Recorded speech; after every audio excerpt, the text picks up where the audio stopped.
नमस्कार, मी पंजाब डक. आज आहे 31 मे. मी जात आहे पैठणला आणि पैठणला या ठिकाणून मी म्हणलं होतं ना 31 मेला सूर्यदर्शन होणार आहे. तर पाहू शकता सूर्यदर्शन झालंय. राज्यातल्या शेतकऱ्यांना सांगू इच्छितो की तुम्ही काय करा, आज 31 मे पासून 6 जून पर्यंत तुम्ही शेताचे कामे करून घ्या. कारण की आता 2 दिवसात वापसा होणार आहे. शेत तयार करून घ्या, कारण की तुमच्यासाठी एक आनंदाची बातमी म्हणजे 6 दिवसामध्ये तुम्ही काय करा, शेतीचे सगळे काम आटपून घ्या. 7 जून नंतर आपल्या महाराष्ट्रामध्ये परत पावसाला सुरुवात होणार आहे. म्हणून हा अंदाज लक्षात घ्यायचा. 7, 8, 9, 10ला असं दररोज वेगवेगळ्या भागात पाऊस पडणार आहे. म्हणून हा अंदाज लक्षात घ्यायचा. ज्यांना हळदी लावायचा त्यांनी हळदी लावू शकता. ज्यांना मूग पेरायचं तर पेरू शकता, कारण की मूग पेरल्यानंतर उगवतं. जर लवकर पेरणी केली तर त्या मुगाला खूप चांगला उतार येतो. उडीद पेरायचं असलं तर ते देखील पेरू शकता, कारण की जमिनीमध्ये तुम्ही पाहू शकता 1-1 फूट 2 फूट ओल आहे, इतकी ओल आहे. म्हणून हे अंदाज सगळ्यांना लक्षात येतात. पण राज्यातल्या सर्व शेतकऱ्याला सांगू इच्छितो, सगळ्यासाठी महाराष्ट्रासाठी आनंदाची बातमी.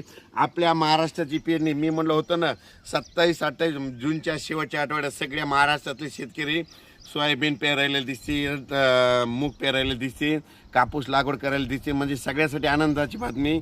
जून अखेर सगळ्या महाराष्ट्राची पेरणी होऊन जाणार आहे. म्हणून खास करून सगळ्यासाठी आनंदाची बातमी. आणि त्याच्यानंतर आता 31 मे पासून तर 6 जूनपर्यंत कोरडं हवामान आहे. तितक्यात तुम्ही काय करा, तुम्ही शेत दुरुस्त करून घ्या. 7-8 जून नंतर परत राज्यात पाऊस सुरू होणार आहे. त्याच्यानंतर आणखीन परत सांगतो, जर तुम्ही 6 तारखेपर्यंत शेत दुरुस्त नाही केले तर 7 तारखेला पाऊस सुरू होईल. 7 ते 10 हे चालणार आहे. आणि त्याच्यानंतर पुन्हा काय होणार आहे, 13 जूनच्या नंतर राज्यात पुन्हा मुसळधार पाऊस येणार आहे. 13 ते 17पर्यंत राज्यात जोरदार पाऊस पडणार आहे. आता जसा पडला तसं वडे नाले वाहणारा पाऊस पडणार आहे. म्हणून हा अंदाज लक्षात. माझी सर्व शेतकऱ्याला विनंती, यंदा जूनच्या शेवटपर्यंत सगळ्या महाराष्ट्राची पेरणी होणार आहे. काल बऱ्याच शेतकऱ्याचे फोन आले की काही भागामध्ये आणखीन पाऊस पडलेला नाही. तर त्यांच्यासाठी आनंदाची बातमी सांगतो, या 7, 8, 9, 10च्या जूनच्या दरम्यान तिथं पाऊस पडणार आहे. आणि त्याच्यानंतर 13 पासून ते 17पर्यंत त्या भागात पडणार आहे. म्हणजे महाराष्ट्रातला कोणताही भाग या पेरणी पावसापासून वंचित राहणार नाही. म्हणून सगळ्यांना अंदाज लक्षात येतात. आणि माझ्या सगळ्या महाराष्ट्राची पेरणी मात्र जूनच्या शेवटपर्यंत सगळ्या महाराष्ट्रातली सगळ्याची पेरणी होणार आहे. कोणी ह्या पेरणीपासून जूनच्या शेवटपर्यंत वंचित राहणार नाही. म्हणून हा अंदाज लक्षात घ्यायचा. म्हणजे यावर्षी खूप चांगलं वातावरण आहे. जूनच्या शेवटपर्यंत सगळ्या महाराष्ट्राच्या पेरणी होणार आहे, लागवड होणार आहे. म्हणून हे सगळ्यांना लक्षात येतं. पण राज्यात मात्र तुम्ही काय करा, आता आज 31 मे पासून सूर्यदर्शन झालेलं आहे. 6 जूनपर्यंत तुम्ही काय करा, शेतीची कामे आटपून घ्या. कारण की राज्यात 7 जून नंतर 7, 8, 9, 10पर्यंत दररोज भाग बदलत पाऊस पडणार आहे.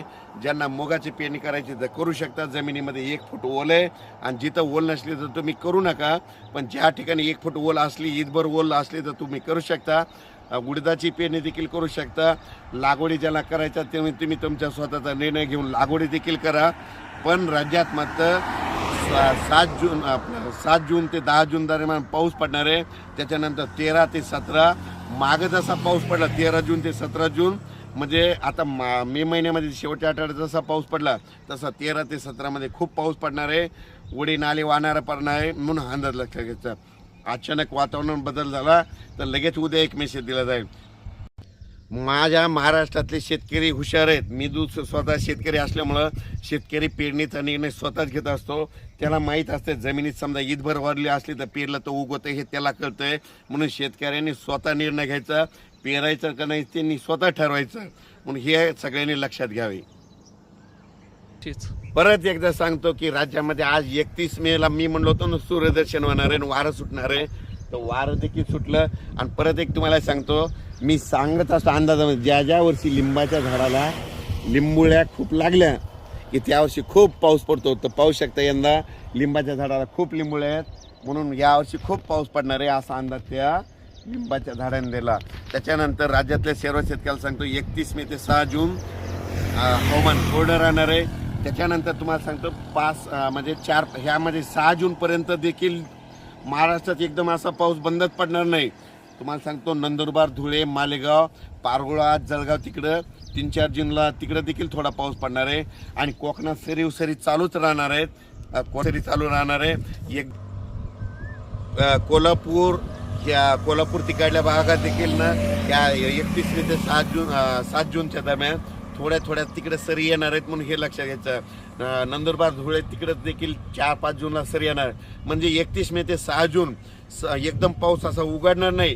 कुठंतरी स्थानिक वातावरण थोडा पाऊस येतोय म्हणून तुम्ही काय करा, तयारीला लागा आणि आपल्या शेत तयार करायची तयारी ठेवा. परत एकदा सांगतो, 7 जून ते 10 जूनचा पाऊस हा भाग बदलत पडणार आहे. पण त्याच्यानंतर 13 पासून जे येणार आहे ते संपूर्ण महाराष्ट्रभर पडणार आहे. त्याच्यामुळे सगळ्या शेतकऱ्यांनी काय करायचं, आता तुम्ही शेत तयारीला करा, पेरणीची तयारी लागा. म्हणजे तुम्ही तुमचं निवेदन घ्या. अचानक वातावरणात बदल झाला तर उद्या लगेच एक मेसेज दिला जाईल. धन्यवाद.